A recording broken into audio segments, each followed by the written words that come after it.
साथियों नमस्कार। मैं Dinesh Sharma amazing maths with Dinesh के इस वीडियो सेक्शन में आप सभी का स्वागत करता हूं, हार्दिक अभिनंदन करता हूं। साथियों, इस वीडियो में हम हमेशा बात करते हैं मैथमेटिक्स के बारे में, तो जायज़ है कि आज भी मैथ्स की वीडियो है तो मैथ्स के बारे में ही बात करेंगे। लेकिन आज जो हम चर्चा करने जा रहे हैं that is about basic mathematics. जी हाँ, तो what is the difference between the mathematics and the basic mathematics?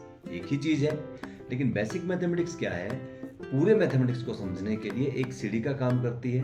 ठीक है, तो हम कह सकते हैं कि प्राइमरी स्टेज पर हमें बेसिक मैथमेटिक्स के ऊपर बहुत ध्यान देना चाहिए। साथियों, आप सभी को एक बात बताना चाहूँगा, जिंदगी में यदि आपने सक्सेस होना है ना, तो मैथमेटिक्स रूपी जो पुल है उसको पार करना पड़ेगा, तभी आपकी नैया पार लगेगी। आज की इस वीडियो में हम कुछ बेसिक्स कंसेप्ट को लेकर आपके सामने उपस्थित हुए हैं, जिसमें कि सबसे पहला कंसेप्ट है हमारी संख्याएं। ठीक है, संख्याएं क्या होती है, क्या उनकी रूपरेखा होती है, किस तरह से हम उनको लिखते हैं। उसके बाद बात करेंगे हम परवर्ती और पूर्ववर्ती संख्याओं की स्थानीय मान, प्लेस वैल्यू, उनकी फेस वैल्यू, और इसी के साथ साथ हम बात करेंगे कि संख्याओं का निर्माण कैसे करते हैं और संख्याओं को बनाते कैसे।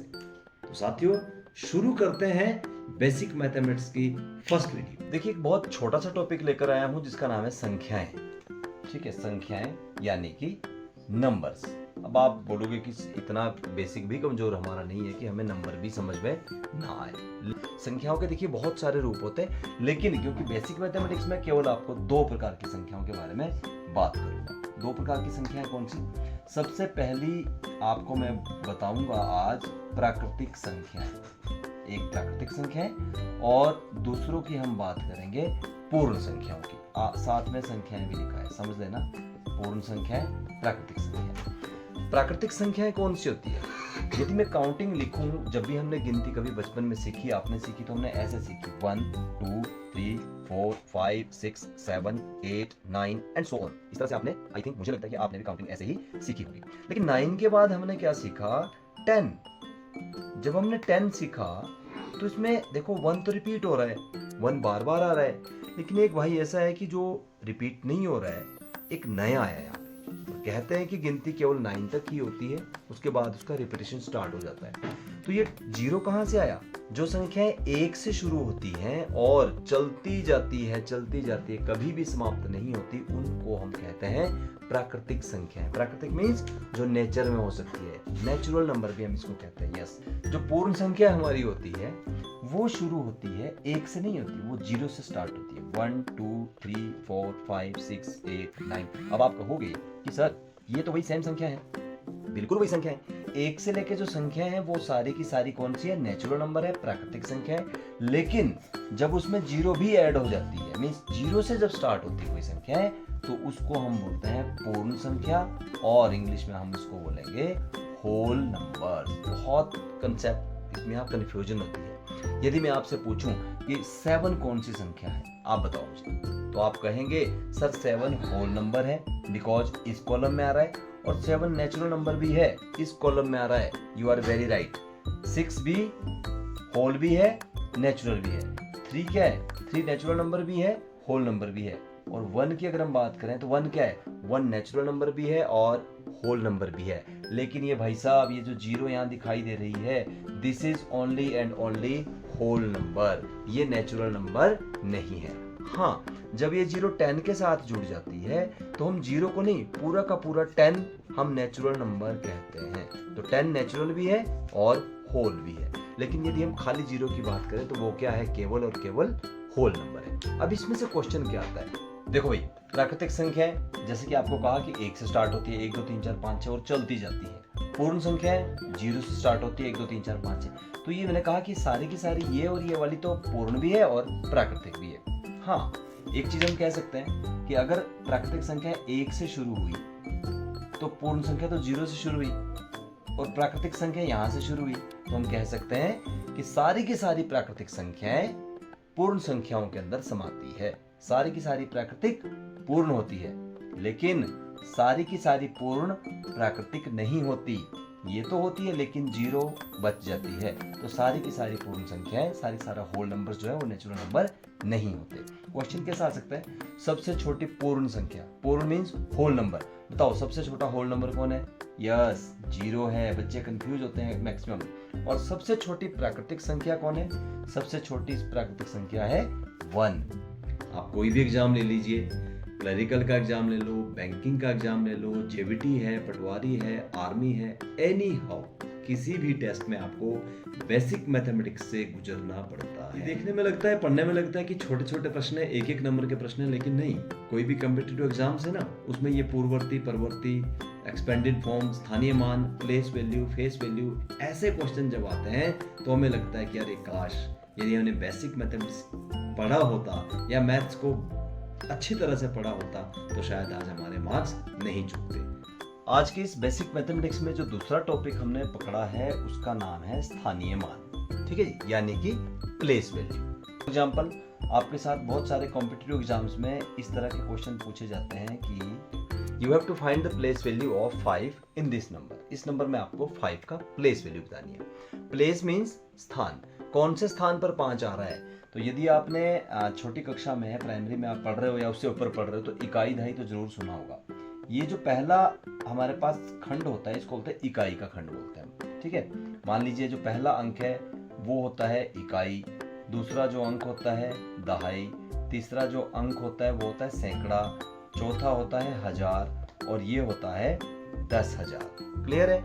इसी तरह से अगर इंग्लिश मीडियम की बात करें तो जो पहली वैल्यू होती है that is one's place, this is the 10th place, 10th place, ये आपका 100th प्लेस आ गया, ये 1000th प्लेस आ गया और ये 10,000th प्लेस आता है। तो आप मुझे बताइए कि जो 5 है वो उसका प्लेस वैल्यू, उसकी स्थान कौन सा स्थान है? क्या वो 1 पे है, 10th पे है या फिर 100 पे है? जी हाँ, वो 100 पे है, यानी कि अगर हम हिंदी में बात करें तो वो सैकड़े पर है।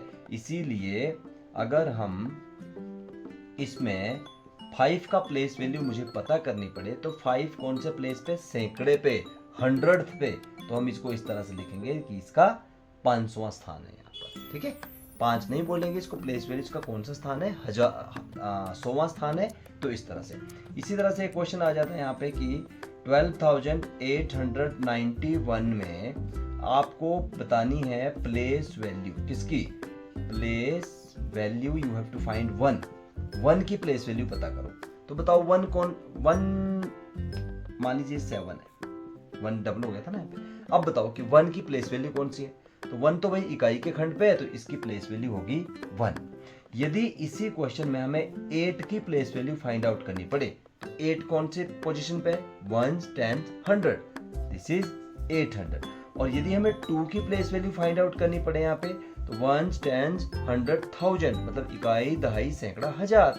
तो ये कौन से स्थान पर है? 1000 के स्थान पर है। स्थानीय मान का या प्लेस वैल्यू का कंसेप्ट हमने पढ़ लिया। अब इसके ऊपर क्वेश्चंस कैसे आते हैं एग्जाम में, क्योंकि हमने तो कॉम्पिटिटिव एग्जाम के लिए तैयारी करनी है भाई। Multiply the place value of 5 in the given number. मान लीजिए आपके पास एक क्वेश्चन आएगा कोई एग्जाम में, मान 32,505 में जो भी 5 है उसकी प्लेस वैल्यूज को क्या करना है? मल्टीप्लाई करना है।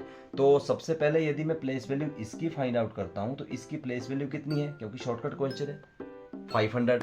और मल्टीप्लाई करना है किसको? अगले 5 की प्लेस वैल्यू को। तो अगले 5 की प्लेस वैल्यू को तो इकाई के स्थान पे तो कितना आएगा? 5। तो आंसर कितना आएगा आपका? 2500।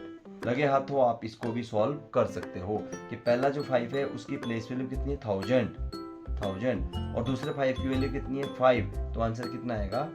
इस तरह से। और सभी का आंसर लगभग इस तरह से मिलता जुलता उनकी प्लेस वैल्यू के हिसाब से आता रहेगा।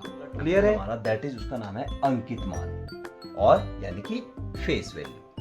फेस से जैसा आपको पता लग रहा है कि जैसा किसी व्यक्ति का फेस होता है देखने में, वो उसका फेस वैल्यू हम कही जाती है। तो उसको हिंदी में बोलेंगे अंकित मान। फेस वैल्यू बता रहे हैं या प्लेस वैल्यू बता रहे हैं?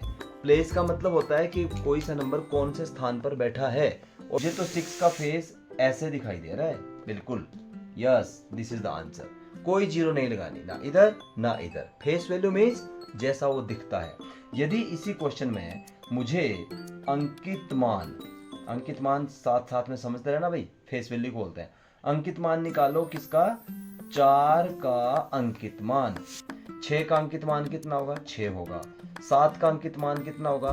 7 होगा। बहुत सिंपल कंसेप्ट। अब इस पे क्वेश्चन कैसे आता है? 40,675 40,675 में 6 के स्थानीय मान समझ लेना भाई। अब मैं बार बार नहीं लिखूंगा इंग्लिश मीडियम वाले पे। This is the place value और अंकित मान क्या होता है, फेस वैल्यू। ठीक है, 40,675 में 6 के स्थानीय मान और 7 के अंकित मान को गुणा करो, means you have to multiply. तो फर्स्ट ऑफ ऑल हमें, अगर मैं अपने दिमाग से पहले कॉन्सेप्ट समझूं तो क्या लिखना पड़ेगा, 6 का स्थानीय मान। 6 का स्थानीय मान कितना होगा, 6। दूसरा क्या पूछा, मुझसे पूछा गया है 7 का अंकित मान। तो 7 का अंकित मान क्या होता है, what is the face value. Face तो फेस ही होता है, फेस तो फेस होता है। लो जी, उन दोनों को क्या करना है, मल्टीप्लाई। नाउ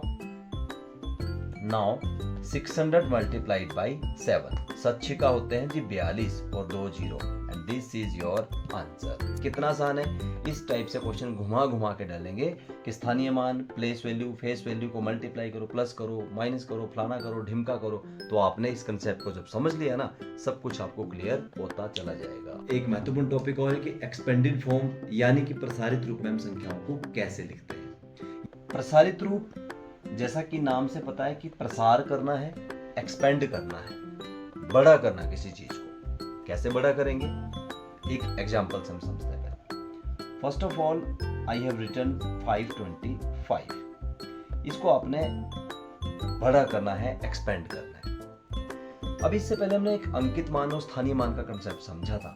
स्थानीय मान की अगर मैं बात करूं तो ये जो 5 है, क्या मुझे इसका स्थानीय मान बता सकते हो? आई थिंक इसका स्थानीय मान कुछ इस तरह से था। एम आई राइट? यस। अब 2 का स्थानीय मान बताओ मुझे। 2 का स्थानीय मान तो ऐसे को था, बिल्कुल सही है। और 5 का स्थानीय मान बताओ, ऐसे हुआ। यदि मैं इन तीनों को प्लस करता हूं तो देखो 5 का 5 आता है, 2 का 2 आता है और 5 का 5, मीन्स 525 हो गया।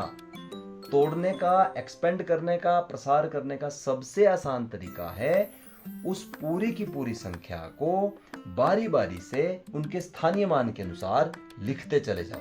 तो सबसे पहले जो सबसे बड़ी संख्या है उसका स्थानीय मान लिखेंगे। बताओ कितना आएगा, 500। उसके बाद दूसरी संख्या जो बची उसका स्थानीय मान लिखेंगे। बताओ कितना आया, 20। और अब बची अंतिम वाली संख्या, इसका स्थानीय मान कितना आया, 5। और ये देखिए छोटा फॉर्म था, ये हो गया प्रसारित रूप, expanded form. This is the expanded form. इतना आसान कॉन्सेप्ट यदि आपको समझ में आया हो, बहुत बहुत शुक्रिया। एक और क्वेश्चन यहाँ पर लिख रहा हूँ आपकी समझ के लिए, और आई थिंक मुझे लगता है कि बहुत शार्प बच्चे हैं आप सभी, इसको कंसेप्ट यहीं से समझ जाओगे। क्या बोला मैंने, एक्सपेंडेड फॉर्म मींस कहाँ से निकलता है, प्लेस वैल्यू से। इसकी प्लेस वैल्यू लिखेंगे सबसे पहले 1 1 2 3 4 1 2 3 4। देखो भाई 1 यहाँ पर था, 1 यहाँ पर था, इसकी 0, इसकी 0, इसकी 0, इसकी 0, 4 0 लगा ली। उसके बाद सेकंड नंबर पे कौन है, 9 है। ओके 9 लगा दिया। 9 कौन से प्लेस पे है, 1000 के प्लेस पे। After that 0।